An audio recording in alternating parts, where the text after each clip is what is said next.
Years ago, I worked at Burger King. It was a job that I had during my college years when I was usually broke. One night, I worked another closing shift, and after cleaning up and closing the place, the few of us employees left and got to our cars in the parking lot.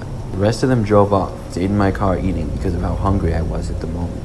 It was a hot night and stuffy in my car, so I decided to start it up and turn the AC on, but when I tried, it wouldn't start. This would happen to me occasionally because of how old my car was. I stopped trying to start my car and rolled down my window instead to get a breeze. I thought about maybe starting it again, but I called my dad and told him just in case. Thankfully, we didn't live too far away and he could give me a ride home if I needed it. I sat there in the parking lot, continuing to eat and wait for my dad to get there. I had backed into the parking space that I was in, which was the side parking lot of the Burger King next to a large woods. As I was sitting there, I started to hear the noise of something in the woods. I looked, but saw nothing, and I guessed it was just the wind. But suddenly, I heard something hit the back of my car. I couldn't tell what it was, but it sounded like a pebble or maybe a stick.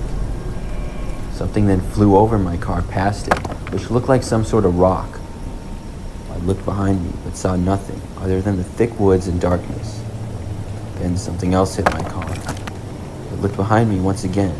This time, I saw a man from behind a tree throw something else at me. He leaned out and fired what appeared to be a rock. I was leaning out the window, and this one went right by my head. It was thrown so hard that I saw it go past the Burger King parking lot and hit the side of the restaurant. I could now see that it was in fact a large rock. The man was saying something. He sounded angry, but I couldn't make out any of the words. I looked in my mirror. I saw the man take a step out from the woods and start to walk towards my car. I was desperate and scrambled to start my car again, hoping that this time it would work. Luckily for me, this time the car just barely started up. As soon as it did, I sped out of the parking lot and left. I was able to get away and called my dad telling him not to go to Burger King anymore. The next day, I learned that the windows of the Burger King had been broken and we were closed for a whole week while they fixed it. I guess whoever was in the woods was throwing rocks and went and broke the windows after I left. I'm just glad that they didn't hit me.